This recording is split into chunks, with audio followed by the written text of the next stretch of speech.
Astrology for Divination is proud to present Archaeoastrology Decolonize Your Horoscope, a free ebook. Namaste, I'm Neerja, your AI narrator, and this is the Dendera Zodiac of ancient Egypt.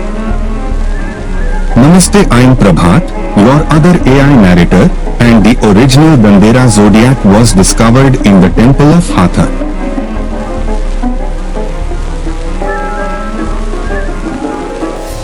Rest, relax, and receive the celestial wisdom of the ancients.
Summary. Archaeoastrology Tilde inspired by Archaeoastronomy Tilde seeks to uncover what was astrology's authentic function in its original cultural context.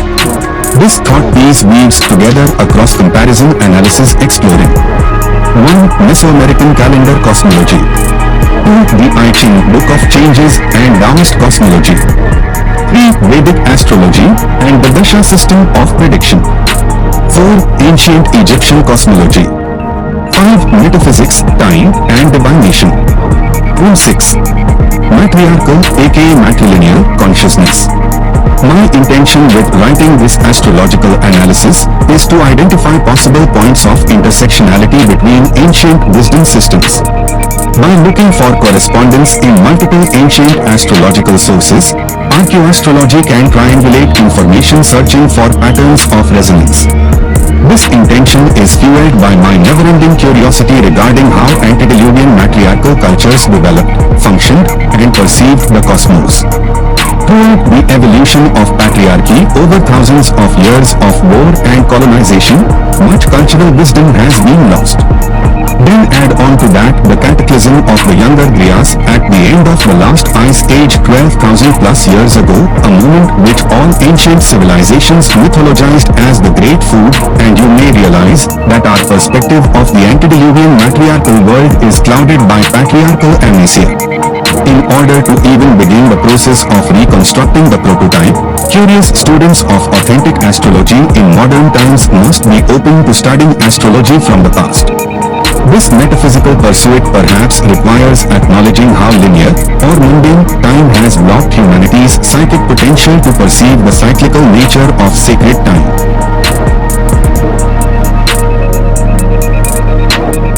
Cause and Effect Comic Illustration, first published April 1944 in Astrology, Science of Prediction by Sidney K. Bennett.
Preface: Astrology is political.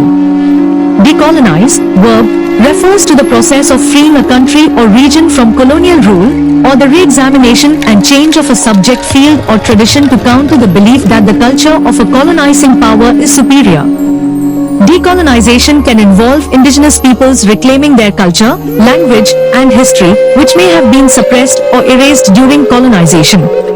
Decolonization can also involve critically examining and challenging Eurocentric or colonial perspectives in education, research, and other fields. Despite its ancient origins, astrology has been labeled New Age. Why is astrology so quickly thrown into the same intellectual trash bin as aliens, UFOs, and flat earth conspiracy theories? Why do so many skeptics belittle astrology's value without any personal inquiry when astronomy was seemingly sacred to our ancient ancestors? Why is astrology limited to the spiritual sphere of religion and belief?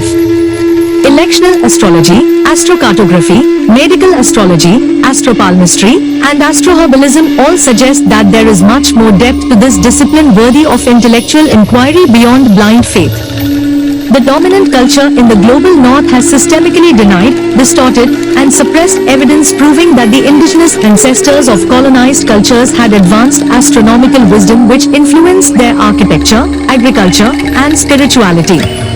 Especially in the USA, aka Turtle Island, there is considerable political motivation by white Christian nationalists to deny the advanced astronomy of North American indigenous monuments and sacred sites in order to avoid accountability for land theft and cultural genocide.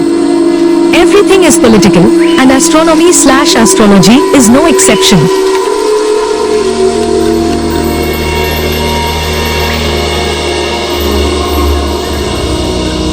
13 moons and 28 days on all turtle shells. This equals 364 days plus 1 day of rest. All indigenous people around the world knew the wisdom of the turtle and followed a 13-month calendar. After all, there are 13 moon cycles in a year and 27 to 29 days per cycle. It's almost as if the white man subtracted 1 month in order to sever the connection between the people and the sun, moon, and stars, which are themselves a giant clock.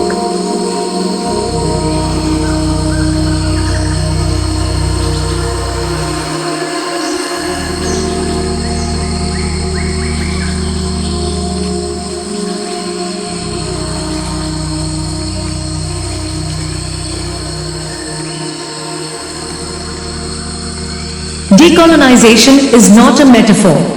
As an astrologer and curious student of Vedic and Mayan and Chinese astrology, Western Hellenistic sun sign online social media astrology, in which there are all these ego stereotype identities constructed around the 12 zodiac signs, is a bunch of bullshit and shenanigans because there's a 13th sign. Ophiuchus, excuse my pronunciation, is a mysterious 13th sign that it actually comes after, not the end of the traditional Hellenistic zodiac. So it's not following Pisces, but it actually follows Scorpio, and it's related to the mystery, the Plutonian mystery of Scorpio.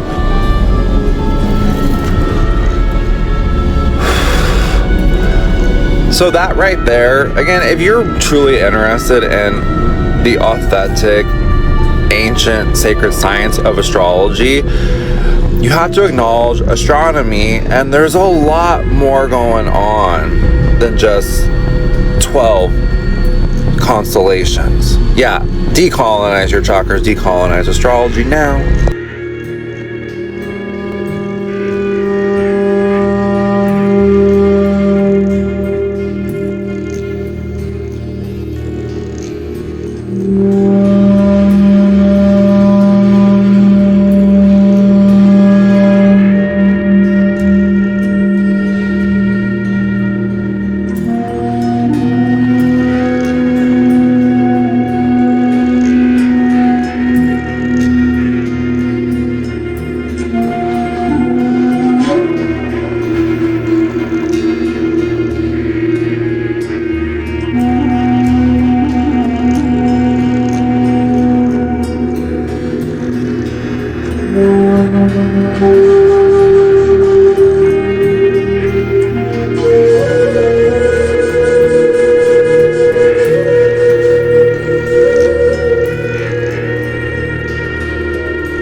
Introduction: Serpent Mound, Turtle Island. Serpent Mound in Ohio, USA, aka Turtle Island, is an earthwork mound or effigy which survived settler colonialism and exhibits advanced astronomy. Scientific debate swirls around this stunning site despite Serpent Mound's clear astronomical features marking the solstices and equinoxes, solar alignments, and circumpolar star alignments. Quote: "The earthwork is aligned exactingly to the north. Numerous other features show that its builders oriented it to astronomical phenomena in a startlingly rich and detailed fashion and built it in accord with precise principles of geometry and arithmetic." Many other prehistoric earthworks and stonework also show astronomical and mathematical connections, but it is one of the aims of this book to demonstrate how the Great Serpent Mound is unique in the sheer number and complexity of these connections. In this regard, it exceeds even the Great Pyramid of ancient Egypt or the Parthenon of Greece. Truly, it is a wonder of the prehistoric world. The mystery of the Serpent Mound boils down to the questions of who designed it, who constructed it, and why. It is probably beyond our capacities to determine exactly what our serpent was signifying. In the opinion of some, it is a Manitou, a Native American term for spiritual entity. I would take this notion a step further, being now convinced that our serpent is Gitche Manitou, which is to say, the great spirit and ancestral guardian of the ancient people. Yet while the Great Serpent has long been believed to be a treasure indigenous to North America, there are undeniable connections in its design to distant regions of the ancient world. End quote. Quote: "The stars near the North Celestial Pole in the era circa 1000 AD are of minor importance, except as they mark the North Celestial Pole in that era. The stars above Thuban are similarly of minor importance, except that they mark the triangulation line to be taken to the North Ecliptic Pole, and then, bonanza, when one connects Thuban, the North Ecliptic Pole, the North Celestial Pole, and then draws a middle line through Kochab from the North Ecliptic Pole, then one has a superb triangulation of precession." The Great Serpent Mound, in our opinion, thus marks the successful calculation of precession in Native America by the astronomers of that era, whoever they were, and it has been done in a magnificent triangulation. It was surely a momentous achievement and arguably immortalized in the Great Serpent Mound as a great advance in knowledge. The Great Serpent Mound was used to calculate a passage of 50 degrees or precession in principle, which is a period of 3,600 years, or perhaps at this location they calculated only 25 degrees, which is a period of 1,800 years. There is yet another, rather unexpected explanation for the heavenly serpent having a ball type of figure or a cosmic egg of some kind that it is chasing. It is the path of the sun through the Milky Way, i.e. our galaxy. The position of the north celestial pole circa 11750 BC near the large star Vega in Lyra is also near the so-called solar apex or apex of the sun's way, whose antipole, aka antipex, is near Sirius on the other side of the heavens. Our solar system is moving toward Vega and away from Sirius. Earthsky.org writes, our sun's direction of motion, and thus our Earth's corresponding motion, toward Vega has a special name. It's called the apex of the sun's way. Vega, the solar apex star, can be found in the eastern sky during the dawn and pre-dawn hours throughout the winter season. Bottom line, our sun moves toward the star Vega as it revolves around the center of the Milky Way galaxy. One circuit takes about 230 million years, or 1 cosmic year, end quote. Racism has fueled the systemic cover-up of evidence suggesting that humans have inhabited North America for at least 2 million years. Archaeology, whether consciously or unconsciously, continues settler colonialism's tainted legacy of supremacy ideology. The Adena Hopewell earthworks, along with Serpent Mound, document the precession of the equinoxes as star maps. Unfortunately, many of these earthworks in the Ohio and Mississippi River valleys were destroyed by barbaric settler colonialism, but documented by the Smithsonian Institution.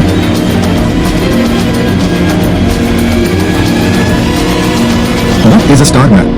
Martin Sweatman and Graham Hancock argue that the vulture on Pillar 43, perhaps symbolizing Cygnus, is a date stamp for a comet impact 13,000 years ago. It appears Göbekli Tepe was, among other things, an observatory for monitoring the night sky, Sweatman said. Pillar 43 seems to have served as a memorial to this devastating event, probably the worst day in history since the end of the Ice Age. This is spooky and eerie, Hancock said, because it appears there's overwhelming evidence that the people who made Göbekli Tepe had a profound knowledge of precession. Cygnus contains Deneb, one of the brightest stars in the night sky and the most distant first magnitude star, as its tail star, and one corner of the summer triangle, the constellation forming an east-pointing altitude of the triangle. Its molecular clouds form the Cygnus Rift Dark Nebula constellation, comprising one end of the Great Rift along the Milky Way's galactic plane. Martin Sweatman, along with Graham Hancock, argue that the carvings on Pillar 43 are in a clockwise progression that represents the constellations in the night sky. It is our Rosetta Stone, Sweatman proclaims. Astoundingly, he then asserts that the pattern of asterisms could only have occurred on the day a comet struck Earth 12,800 years ago. If true, it would be one of the most remarkable archaeological discoveries ever made. Stone Age people documenting a comet strike that may have occurred 12,800 years ago deserves a full spread in a top scientific journal, such as Nature or Science. At Monk's Mound, the mysterious Birdman star map tablet was discovered, which is eerily similar to the vulture depicted on Pillar 43 of Göbekli Tepe, Turkey.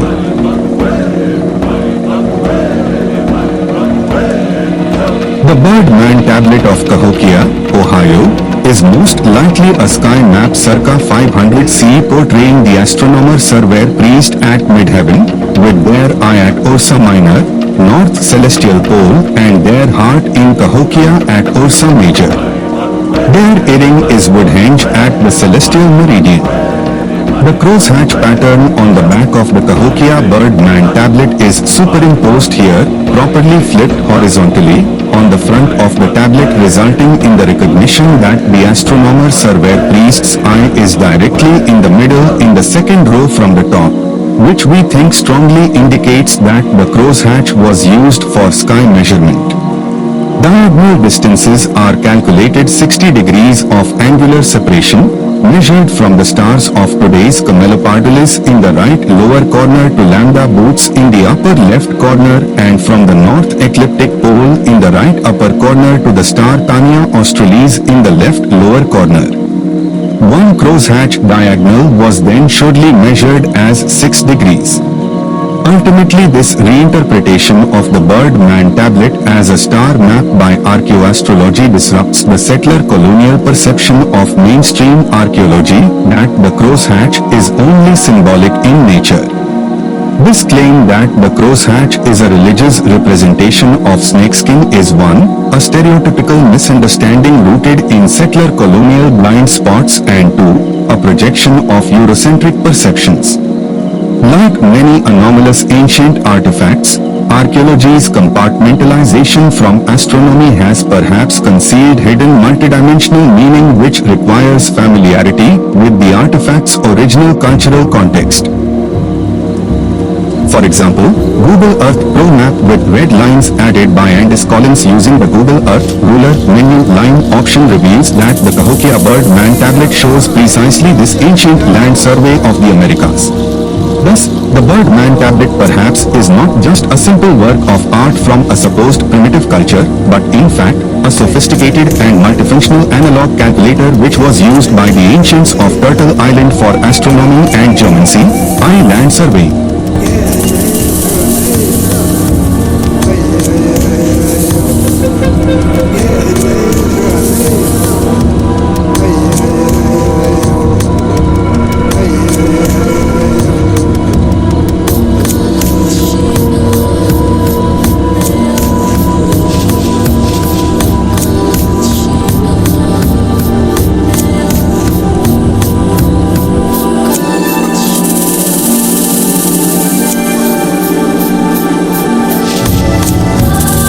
Many ancient cultures around the world have legends of the celestial birdman, which describe in various forms some sort of half-human, half-alien creature. These tales are possibly connected to our universal psychological yearnings for flight. In liturgical literature and visual art, for instance, the appearance of angels or simply humans with wings may be the result of our innate desire to soar above the earth into the realm of God. The soul itself is sometimes portrayed as winging up to heaven. More archaic traditions conceptualize the bird as a psychopomp, carrying the soul to the underworld. The birdman is a particular type of therianthro, a Greek word that literally means beast man. Myths of this crypto creature are not confined to any one continent but are found in Egypt, Mesopotamia, India, China, Africa, North and South America, and Australia. Many people with even a casual interest in Egyptology are familiar with the falcon-headed solar god Horus, son of Osiris and Isis. Each pharaoh became the manifestation of this protector deity in life and Osiris in death. In addition, the ancient Egyptians recognized Ibis-headed Thoth as the lunar god of knowledge, writing, magic, and science.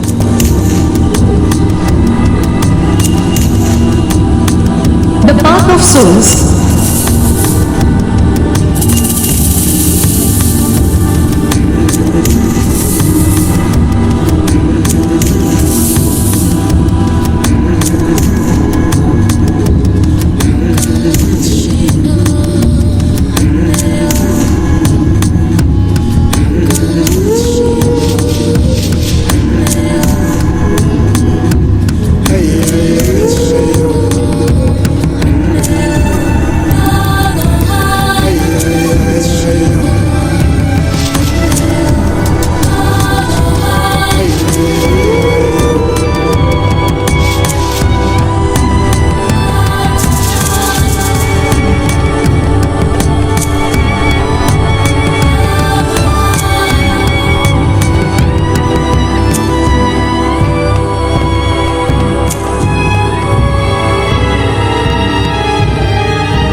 As a student of Mesoamerican calendar astrology, Vedic astrology, and the I Ching oracle, I couldn't help but notice some key similarities between all three of these ancient civilizations. Is their sacred wisdom a result of divergent evolution from a shared source or convergent evolution from different developmental streams? For the sake of triangulating information, in this cross-comparison analysis, We will focus first on synthesizing the similarities before detailing the differences of Vedic, Mesoamerican, and Chinese cosmology. These three ancient astrological systems have all survived by some miracle despite the horrors of occupation, war, and colonization. Furthermore, they are still in use by modern astrologers of the contemporary cultures, making them a perfect case study for triangulating information. In logic, one compares information from at least three sources in order to discern possible patterns of resonance. I also will weave in corroborating information from ancient Egyptian cosmology for good measure. Let's start first with what seem to be foundational similarities in thought or spiritual synergies. By studying ancient ideology, cosmology, and linguistics, we see clear evidence of a diffusion of similar spiritual ideas and ideas. Linguistics offers intriguing insights into the cultural evolution of our ancient past. For example, did you know that all European languages, including English, are descended from a single prehistoric language of the Indian subcontinent? This mother language has been linguistically reconstructed as Proto-Indo-European, spoken sometime during the Neolithic or Early Bronze Age circa 3300 circa 1200 BC. This highly suggests that Vedic civilization, in particular the Indus River Valley culture, is the primordial mother culture of later, pagan, aka indigenous, Europeans like the Finns, Slavs, Celts, and Germanic peoples. What's even more interesting is that a shared linguistic influence can also be observed between the ancient Maya language and Sanskrit. What the Vedic yogis call Kundalini, aka the serpent fire energy, the Mesoamerican daykeepers would have called Keotalini or Koyupa, aka the electricity of the blood, aka the path of Quetzalcoatl, aka Keyukeltan, the feathered serpent, which the Chinese Qigong masters would perhaps call Shen, the spirit heart energy. What the Chinese Taoists call Qi, the Vedas would call Prana, which the Kitchmens most likely would call Ikik. Furthermore, the Chinese dragon is very similar iconography to a Mesoamerican feathered serpent and the Vedic Nagas. Perhaps all three of these ancient civilizations were describing the same mysterious phenomenon of metaphysical subtle energies, but simply in different terms, often coded in spiritual stories, aka myth. Even though some yogis may disagree over whether African and South American yoga is authentic, hopefully we can all agree that the global north must decolonize yoga. Acknowledge the harmful cultural appropriation and cringe whitewashing of yoga. Boycott the Yoga Alliance certification scam. The Yoga Alliance of Virginia, USA holds no authority over the standardization of yoga. Yoga as a practice was refined by black and indigenous people of color who should not have to pay money to an American private corporation to share their culture. Period.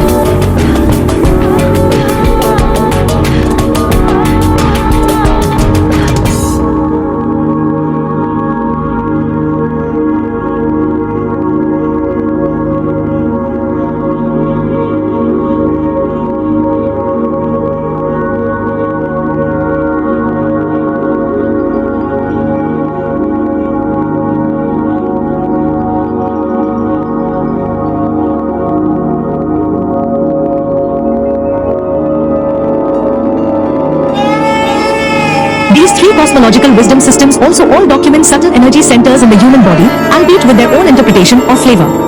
The Vedic chakras of yogic science are similar to what the Kitch-Maya call chakras and what the Chinese call the danshans. Yoga is a very similar word to the Mayan word yoga. Whilst this topic is controversial for modern Indians, without a doubt we know the ancient Mesoamericans and Egyptians also practiced yoga, given various works of art found depicting well-known yoga poses. Many of these works of art are in fact from the more ancient Olmec civilization which preceded the Maya and Aztecs, suggesting the Olmecs were the source of this spiritual wisdom.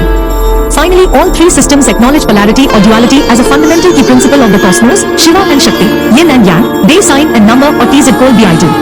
On a deeper level, this means that archetypes are inherently dualistic in nature, i.e. any archetype has both a yin and yang polarity expression. In Chinese cosmology, a planet's yin aspects are judged by triangulating its positioning to the moon and its yang aspects by triangulating the planet's positioning to the sun. Short reel form, I would like to offer a brief case study of why it's so important in the new cage, online pop astrology, mindfulness, yoga cult world to actively decolonize your beliefs and actively research BIPOC sources, especially regarding any claims about what a chakra is and what a chakra corresponds to.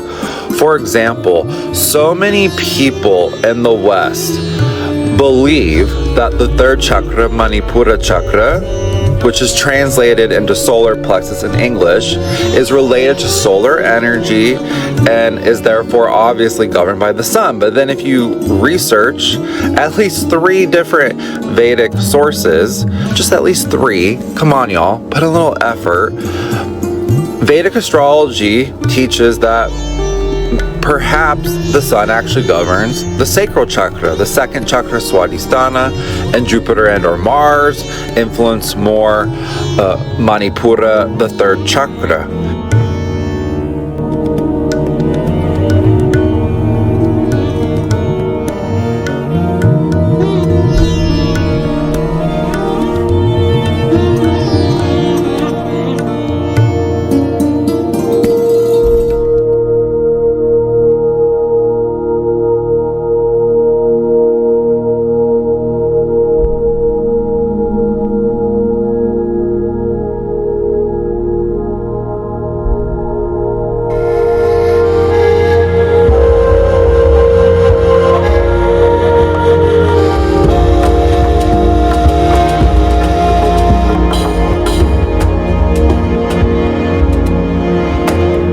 Mudras are meditation gestures which cultivate subtle energies. On the left we see a man match God doing the Vardha Mudra with the right hand and Abhay Mudra with the left hand. On the right we see the Buddha doing the Abhay Mudra with the right hand and the Vardha Mudra with the left hand. Coincidence?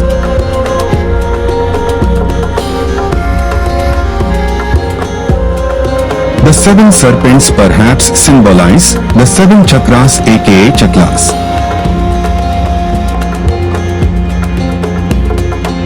Ancient Sanskrit texts such as the Mahabharata, the Ramayana, and the Puranas describe the Nagas as a powerful, splendid, and proud semi-divine species who manifest their physical form either as human, often with a cobra hood behind their head, as a partially human serpent, or as a whole serpent. The Naga archetype symbolizes the polarity of destruction and creation. Rig Veda mentions that the Nagas were deities worshipped on a daily basis during the Yajurvedic society. Atharva Veda mentions various prayers and offerings for the Nagas. The Vedas further refer that Nagas are spiritual saviors of humanity. On the left we see the Egyptian deity Hapi encircled by a flying serpent. On the right we see the Olmec deity Quetzalcoatl also encircled by the feathered serpent Upanakan. These reliefs most likely symbolize Kundalini energy.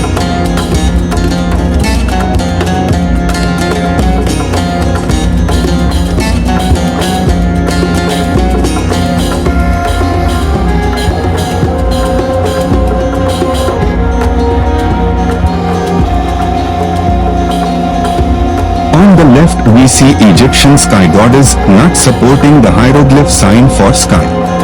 On the right we see 2 Olmec figures supporting the same hieroglyph for sky, repeated 4 times.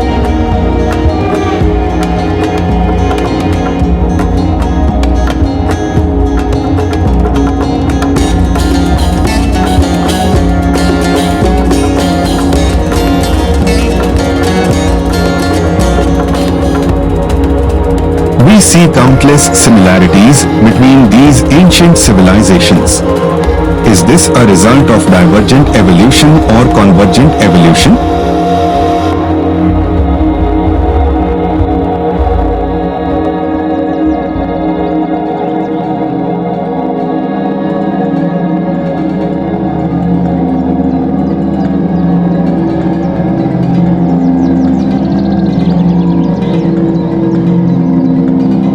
Still convinced it's just coincidence? On the left we see Lord Hanuman of the Ramayana text by Valmiki, a foundational work in Jyotish astropalmistry.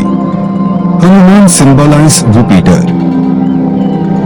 Here we see a Mesoamerican statue of an elephant, which went extinct in the Americas at the end of the last ice age. Is this a representation of Lord Ganesh via ancient Mexico? Here we see a Mesoamerican artifact with the Vedic solar wheel in the Teotihuacan style. This symbol can be observed in countless ancient cultures prior to cultural appropriation in the 20th century by German bootlicker Nazis. One of the earliest marital alliances of Egyptian and Vedic cultures was between Mitanni princesses Gilukchipa and Taduchipa married to Egyptian pharaoh Amenhotep III in the 14th century BC. The Mitanni were most likely a Vedic civilization in modern-day Syria and Iraq. Why so blue? Notice how blue skin is a motif in both ancient Egyptian and Vedic art. Likewise, both cultures sanctified the lotus flower as a symbol of enlightenment. The medicinal use of blue lotus is well documented in ancient Egypt. There are many taboo mysteries invoked by these similarities between ancient civilizations. For example, the global phenomenon of elongated skulls is a hidden connection which has been heavily suppressed by patriarchal gaslighting in settler colonialism's false narratives.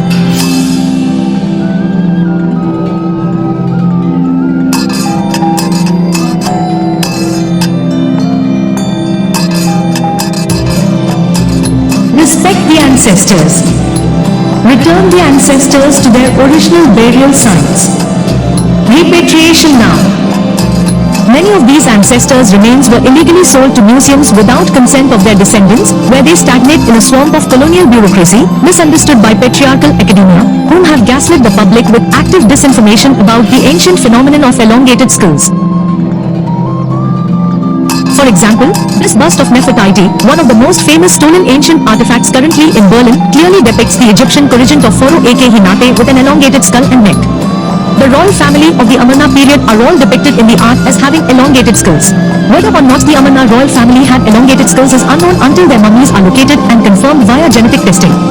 We know that King Tut's mummy has a slightly extended skull, much smaller than what's depicted in the royal art, suggesting that upper castes were attempting to emulate the extended skull shape via cranial deformation as a sign of status. Therefore, the art could be political propaganda implying that the 18th dynasty's bloodline had the divine right to rule because they were direct descendants of the elevated ancient ancestors. Story behind this image. This is not an alien skull, but the Mangbetu tribe binds babies' heads to elongate skulls, seen as beautiful and intelligent.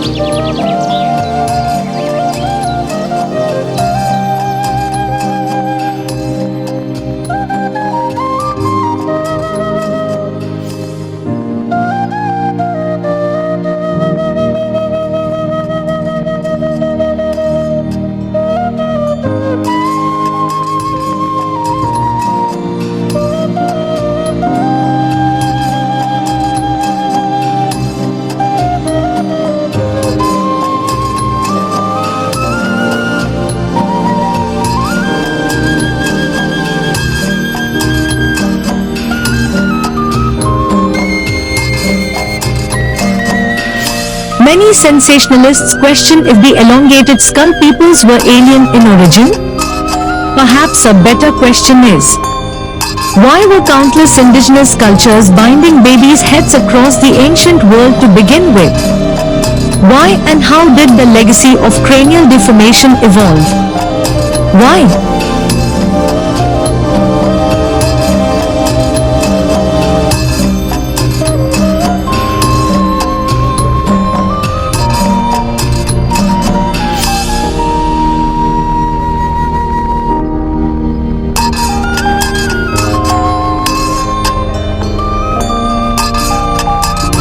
Are the elongated skulls proof of human devolution? The Vedic alternative of human devolution challenges the Darwinian paradigm of evolution. The Vedas suggest that humans have devolved during the descending Kali Yuga cycle from a more evolved state in past cycles.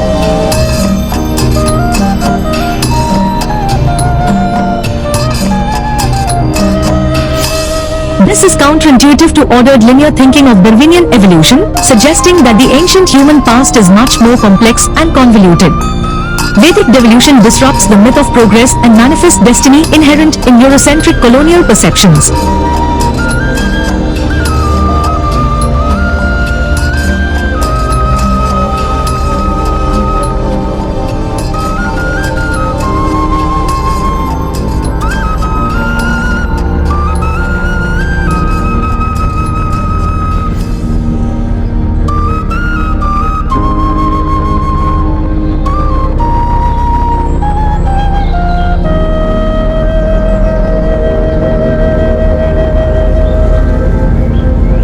Who were these ancestors with elongated skulls? I do not subscribe to the ancient alien theory, as that is rooted in racism. Rather, I intuit the elongated skull peoples were an indigenous subspecies of humans from Earth, of flesh and blood, who evolved in a different timeline of deep antiquity, in ancient Egypt, the period called ZEP Teti. Perhaps this ancient branch of humanity are the third-party maritime mother culture whom developed astrology, astronomy, and megaliths. The third-party hypothesis proposes that a primordial mother culture likely evolved during the last golden age in the Paleolithic and Neolithic periods, corresponding with the last age of Cancer and age of Virgo. The third-party hypothesis is a new branch of archaeological thought stemming from the revolutionary studies of archaeoastronomy. Archaeoastronomy as an evolving discipline rediscovered how sacred sites, pyramids, megalithic temples, mounds, and earthworks are aligned with various constellations and/or electromagnetic ley lines of the earth. E.g. Dr. Robert Bowell has proven that the main three pyramids on the Giza Plateau are an indisputable recreation of Orion's belt given these stars' importance in the corresponding Osiris origin lore. By using computer software, we can also now recreate the ancient skies of the past to arrive at an exact timestamp of when these megalithic structures were in perfect alignment with its corresponding celestial constellation. This has completely redated many ancient megalithic structures' timelines, suggesting that the Western mind must expand our chronology of ancient civilizations way back before the Ice Age and younger Bias catastrophe.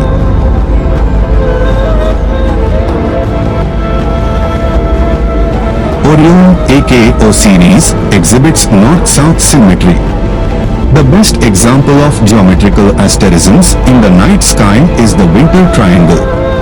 It's a perfect equilateral triangle made up of three bright stars from three separate constellations. It's made up of Betelgeuse from the constellation Orion the Hunter, Procyon, the brightest star in the small constellation Canis Minor the Little Dog, and Sirius, aka Isis, the brightest star in Canis Major the Big Dog. In 10,500 BC, Orion, at its lowest culmination point, formed a perfect right angle with Sirius, as mirrored on the Giza Plateau.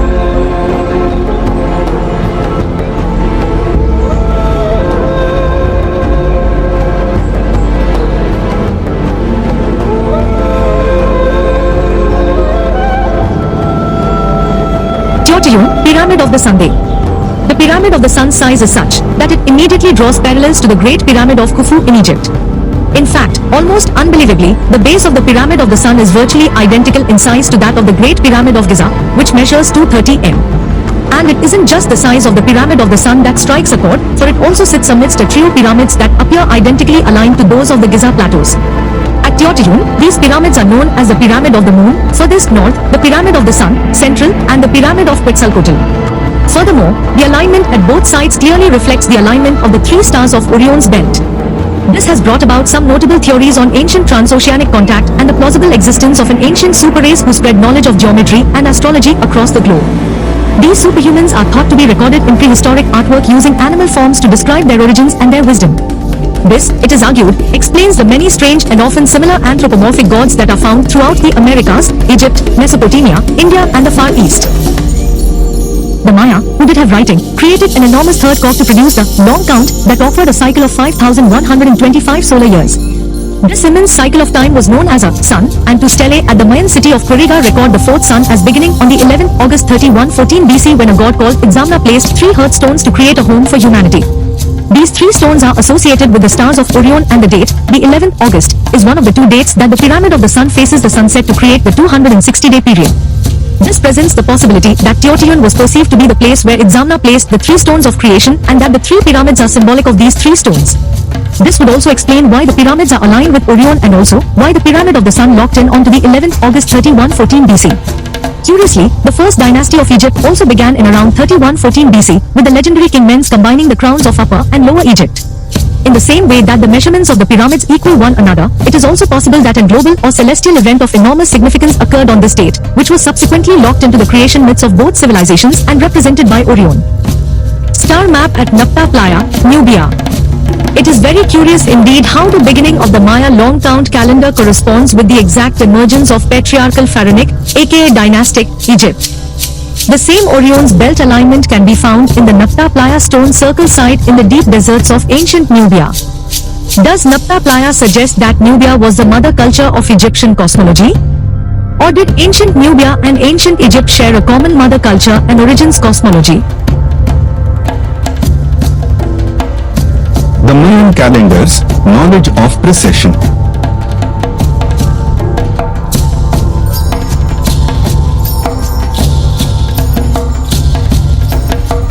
In In hindsight, these 2012 doomsday apocalypse prophets were clear grifters whom did not respect how ancient Mesoamericans perceived time. Quote, while it is reasonable to assume that the end of the 5,125-year cycle in 2012 was intended to indicate a major change in cycles of history, it is silly to assume that it was ever meant to be an end date. The Maya recognized cycles within cycles, some of them infinitely longer than the one that extends from 3114 BC to 2012 CE. That span of years is made up of 13 Baktuns, a unit of time which is comprised of 20 Ketuns. The prophetic Ketun cycle weaves in and out of the larger cycle of Baktuns but is separate from it. There is every reason to believe that the Maya believed that humanity would still be here and that the prophetic cycle of 13 Ketuns would still be rolling through its courses at the end of the 20 Baktun cycle in 4772 CE. End quote.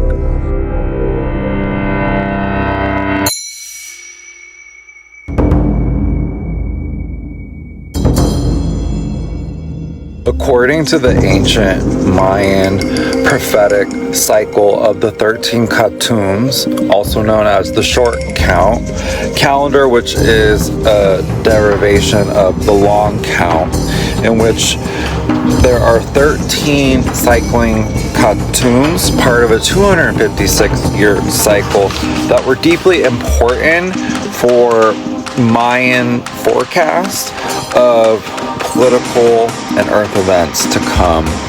Again, this was a prophetic cycle that was documented in the book of Chilam Balam, the Perez Codex, and the current Ketun that we, the collective, are currently in, that will last until the year 2032, is Ketun number 2, Ahau. And in a nutshell, the ancient Mayans forecasted that for the first half of this Ketun, food will be in good supply, and then for the second half of it, misfortune will occur. This Ketun brings the end of the authoritative order. It is a time of uniting for a cause. So, I mean, free Palestine, free the Congo, free the Sudan, free Tibet, free Turtle Island, decolonize now.